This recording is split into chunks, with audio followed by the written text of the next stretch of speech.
السلام علیکم ورحمۃ اللہ. میں ہوں یاسر ندیم الواجدی. سرجیکل اسٹرائک کی 36ویں قسط پیش خدمت ہے. ہندوتوادیوں نے جسٹس فار آصفہ کا جواب ڈھونڈ لیا ہے. یہ جواب ہے جسٹس فار گیتا. آصفہ کے ساتھ چونکہ مندر میں ریپ ہوا تھا، اس لیے ان کی یہ کوشش تھی کہ کسی طرح ایسا کیس مل جائے جس میں مسجد یا مدرسہ ملوث ہو، تاکہ لوگوں کو دکھایا جا سکے کہ ریپ کا کلچر صرف انہی کے یہاں نہیں ہے. اس کے لیے انہوں نے غازی آباد کے ایک کیس کا سہارا لیا، جہاں ایک لڑکی کا میڈیا رپورٹس کے مطابق ریپ ہوا ہے اور یہ لڑکی ایک مدرسے سے ملی ہے.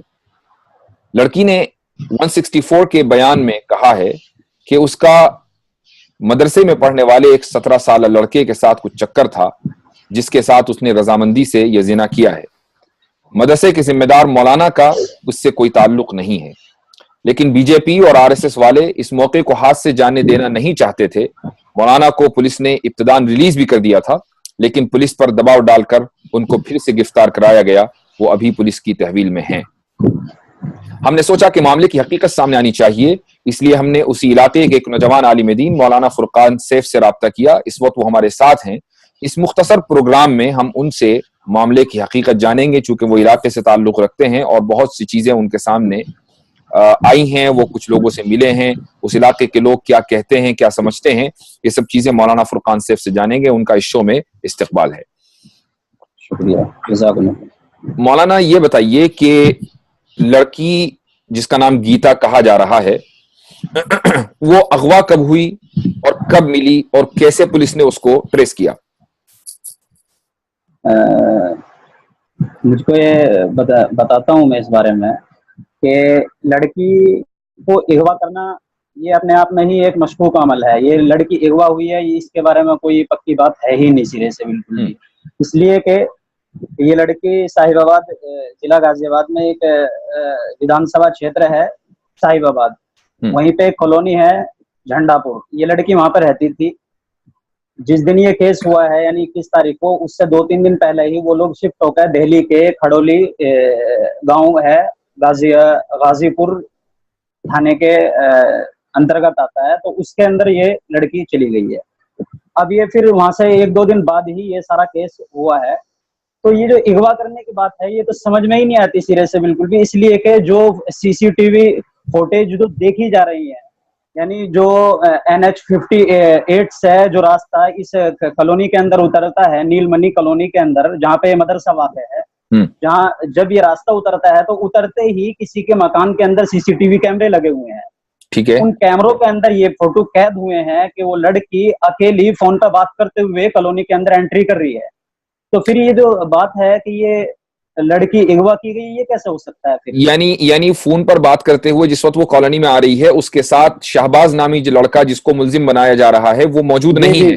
نہیں، وہ لڑکی اکیلی انٹری کر رہی ہے اور یہ CCTV کیمروں کے اندر سب کچھ دیکھا گیا ہے یہ بات بالکل.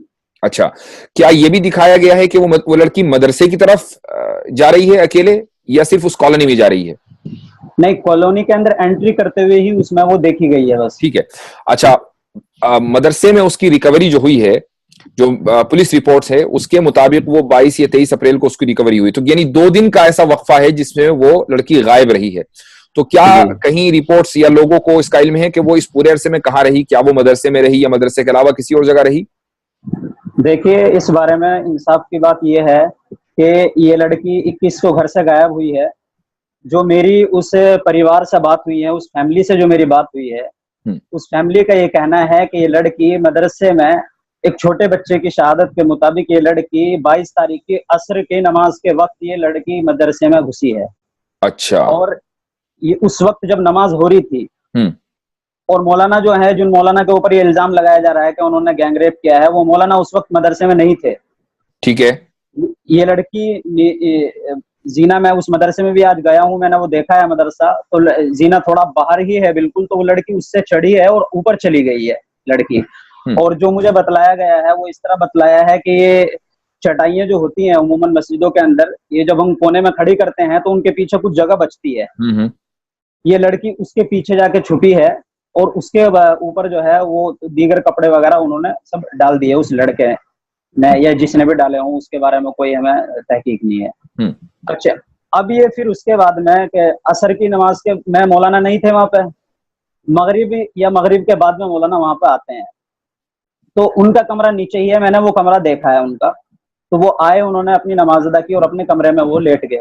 मौलाना चूंकि मसरूफ हैं इस वक्त, मदरसे में जलसा था कल 28 अप्रैल का, तो वो उसके दावतनामे, इनविटेशन कार्ड वगैरह तकसीम में लगे हुए थे। उस मदरसे के अंदर एक मुदर्रिस और है जो इस चक्कर में इधर उधर थे। तो इसका मतलब ये है कि असर के बाद जिस वक्त वो मदरसे में मौजूद नहीं थे और दावतनामे तकसीम कर रहे थे, तो यकीनन वो कुछ दूसरे लोगों के साथ होंगे कि जिनको उन्होंने दावतनामे दिए हैं। जी जी, बिल्कुल बिल्कुल। अगर जब ये बिल्कुल गैर जानिबदारी से इसकी तहकीक होगी तो पता चलेगा, मौलाना वहां नहीं थे, ये सब कुछ पता चलेगा। ठीक है। इसी तरीके से जब वो मगरिब के बाद अपने कमरे में वापस आए हैं, तो यकीनन उनकी बीवी भी इस बात की गवाह होंगी कि वो पूरे वक्त उनके पास रहे।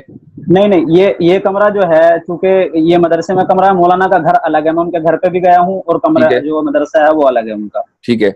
तो क्या कोई गवाह मौजूद है कि मगरिब के बाद से ईशा तक के वो अपने कमरे में रहे? हाँ, वहाँ पे जो बच्चे हैं और जो दीगर सब लोग थे वो मौजूद हैं। ठीक है। तो वो बच्चे गवाही देंगे। ईशा के वक्त पुलिस आ गई और उस लड़की को उन्होंने वहां से ईशा की नमाज, मुझको जो बतलाया उनकी वाइफ ने, वो ये बतलाया कि ईशा की नमाज पढ़ी ही थी कि फौरन ही पुलिस आई है और पुलिस ने वो लड़की को वहां से बरामद कर लिया। तो ये जो 1.5 दिन का वक्त है, इस बात का इम्कान है कि इस लड़की के साथ अगर कोई मामला हुआ है तो वो उस 1.5 दिन में भी हो सकता है, उसको मदरसे में लाने से पहले। कोई दो राय नहीं। बिल्कुल। अच्छा, ये बताइए कि क्या जो उसने 164 का बयान दिया है मजिस्ट्रेट के सामने, और ये बहुत अहम बयान होता है जो आखिर तक जो है नहीं बदलता, तो उसमें कोई प्रेशर नहीं होता, मजिस्ट्रेट के सामने वो होती है ऐसे केसेस में, तो क्या उसने उस लड़के का नाम लिया है शहबाज का, या मौलाना का नाम लिया है, या किसी और का नाम लिया है? उसने, लड़की ने, जहां तक मेरी मालूमात है, जो मुझे पता चला है, वो ये बतलाया गया है कि लड़की ने लड़के का नाम लिया है और ये भी कहा है कि मैं अपनी रजामंदी से उसके साथ में आई थी। मतलब उससे, और ये मुआशका पहले से ही है, कोई नई बात नहीं है। ये एक केस था, बिल्कुल नॉर्मली केस था जो उमूमन होते रहते हैं, ये मुआशका चलता है, ये वही केस था ये बिल्कुल। लेकिन क्योंकि इसमें यानी अगर कानूनी जबान में बात की जाए तो लड़का भी माइनर है और लड़की भी माइनर है, और ऐसे मामला जुवेनाइल कोर्ट में देखे जाते हैं। तो अगर रेप कुछ हुआ भी है, लड़की की रजामंदी के बगैर भी हुआ है, थोड़ी देर के लिए मान लिया जाए, तब भी ये केस जुवेनाइल कोर्ट का है और उसमें मौलाना को फंसाना बिल्कुल नाइंसाफी है। ये बात सही है? बिल्कुल। ठीक है। अच्छा, ये जो बीजेपी और आरएसएस के लोगों ने पूरा खेल रचा है कि इन्होंने सोचा कि भाई मौलाना को फंसाना चाहिए और आसिफा के केस का तभी जवाब होगा, तो उस इलाके में माहौल कैसा है? आप चूंकि उसी इलाके से ताल्लुक रखते हैं। जी। मुझको जब ये खबर हुई कि गाजीपुर के आसपास में ये कुछ हंगामा हुआ है, तब तक मुझको ये मालूम नहीं था कि ये केस मदरसे से रिलेटेड है, मदरसे भी इसमें कुछ शिरकत हो गई है।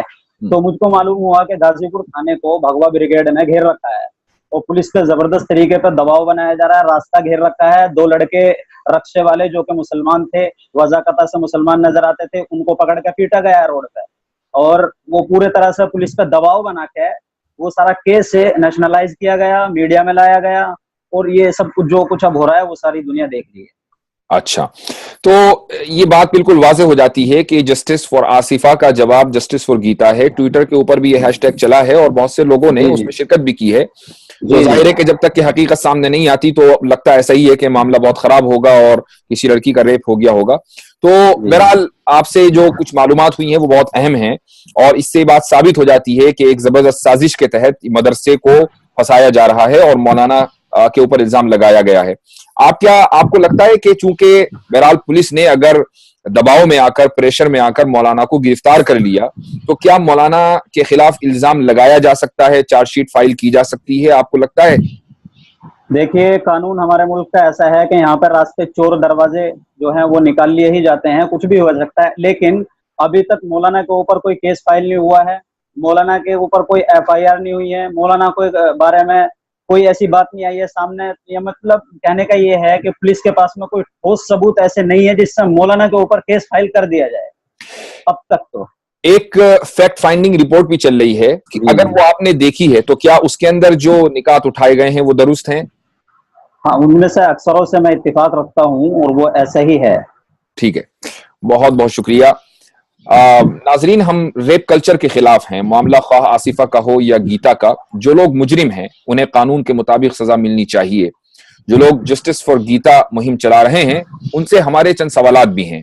मेरा पहला सवाल है कि आसिफा के केस के वक्त वो मुलजिमों के साथ क्यों खड़े थे? मेरा दूसरा सवाल है कि जम्मू कश्मीर में भी उन्हीं की हुकूमत है और यूपी में भी जम्मू की एसआईटी की चार्जशीट उन्होंने मुस्तरद कर दी और यूपी पुलिस ने मौलाना को जो रिलीज किया है उस पर भी इन लोगों का इत्मीनान नहीं है, तो क्या उन्हें अपनी हुकूमत की कारकर्दगी पर इत्मीनान नहीं है? और अगर ऐसा है तो फिर क्यों वो ऐसे करप्ट लोगों का साथ देते हैं और ऐसी करप्ट गवर्नमेंट मुंतखब करते हैं? मेरा तीसरा सवाल है कि कैंडल मार्च उस वक्त निकाला जाता है जब जालिम हुकूमत मजलूम का साथ न दे रही हो। क्या गीता के हक में कैंडल मार्च निकालकर बीजेपी और आरएसएस के लोगों ने यह तस्लीम कर लिया है कि वो जालिम है और उनकी हुकूमत जालिम है? और मेरा आखिरी सवाल कि आसिफा के मामले में भी आप सड़कों पर थे और गीता के मामले में भी आप सड़कों पर हैं। एक जगह आप विक्टिम के खिलाफ क्योंकि वो मुसलमान थी और दूसरी जगह आप विक्टिम के साथ क्योंकि वो हिंदू है। तो फिर आप खुलकर ये क्यों नहीं कह देते कि हम मुस्लिम मुखालिफ हैं और फिर मुस्लिम बहनों के इंसाफ के लिए खड़े होने का ढोंग क्यों करते हैं? वाज़ेह रहे कि मेरा ये सवाल इंसाफ पसंद हिंदुओं से नहीं है, बल्कि ये सवाल मैं उन लोगों से कर रहा हूं जो रेप पॉलिटिक्स से मुतासिर होकर विक्टिम का मजहब चेक करते हैं और उसके बाद उसके हक में या उसके साथ खड़े होने का फैसला करते हैं। पेट्रियाटिक इंडियन प्लस के नाम से हमारा यूट्यूब चैनल जरूर सब्सक्राइब करें। अगले हफ्ते फिर इंशाअल्लाह मिलते हैं। अस्सलाम वालेकुम व रहमतुल्लाहि व बरकातुहू।